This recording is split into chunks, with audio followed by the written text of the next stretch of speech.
There's an overarching theme that we can see in all masculinity, that theme of I can do it by myself, I don't need help.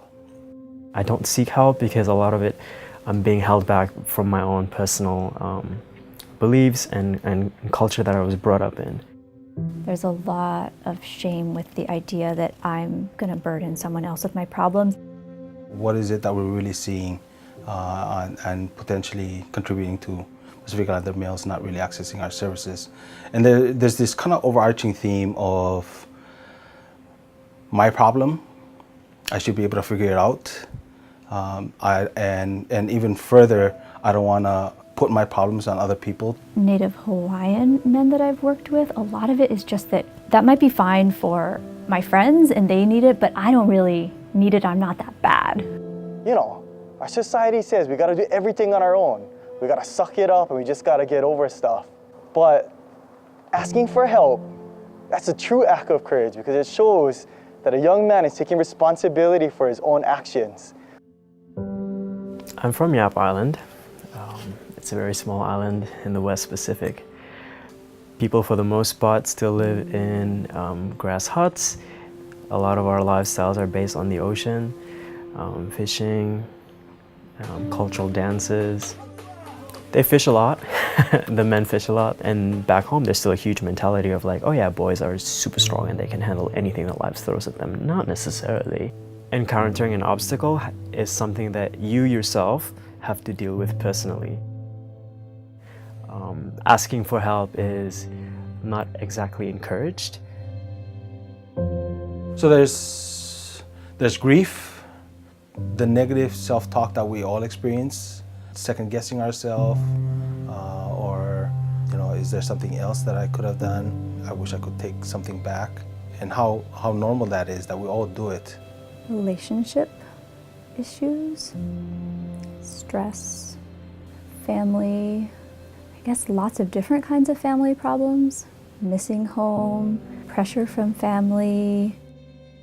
Anywhere from, me and my roommate disagree on the definition of the word clean.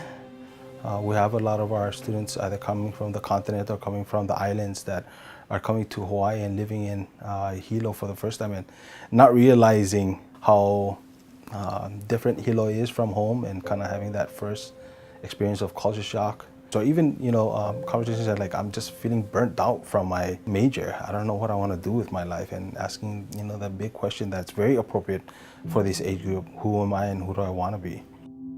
There's definitely a time when, for our friends or for ourselves, it's time to seek professional help. Truthfully, it started because I lost someone to suicide, so yeah.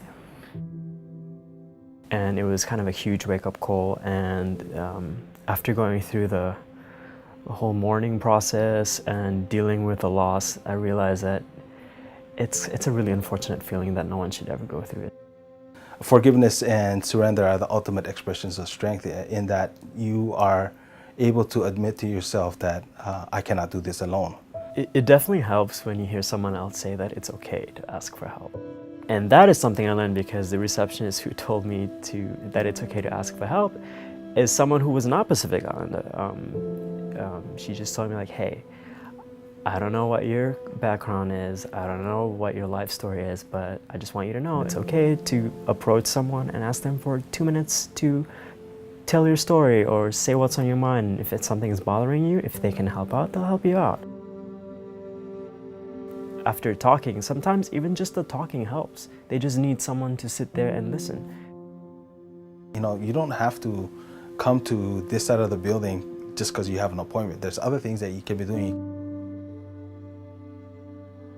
One of the outreach activities that we do is the relaxation station, which is not really counseling. Sometimes we have like a whole group of, 10 students at a time come and sit and color mandalas or play Play-Doh. And so there's a lot less shame involved when it's a whole group and they're all sitting together. But then we can go and sit and just start to chat with students, and as they get to know us, then they can realize that it's okay to maybe talk a little bit, and that it can break down a little bit of that stigma and shame of just talking to a counselor. And so that was the kind of idea behind it, making it more welcoming and allow students to relax and explore or de-stress. Just kind of come and chill out. Because that's one of the things that makes this such a safe space for people to be able to explore anything that they need to explore. Yeah, I think it's not just a safe space, but it's kind of a sacred space because of that. I'm hoping that people, my peers at least, are kind of realizing that certain things like this exist and that they would be more willing and more open. Then you're helping them weigh the pros and cons of things, and then trying to move them to find reason to work on it, and to also find reason that, you know, this perception of being cornered and that I'm out of options is not real, and that this is a temporary moment in my life. That life goes on.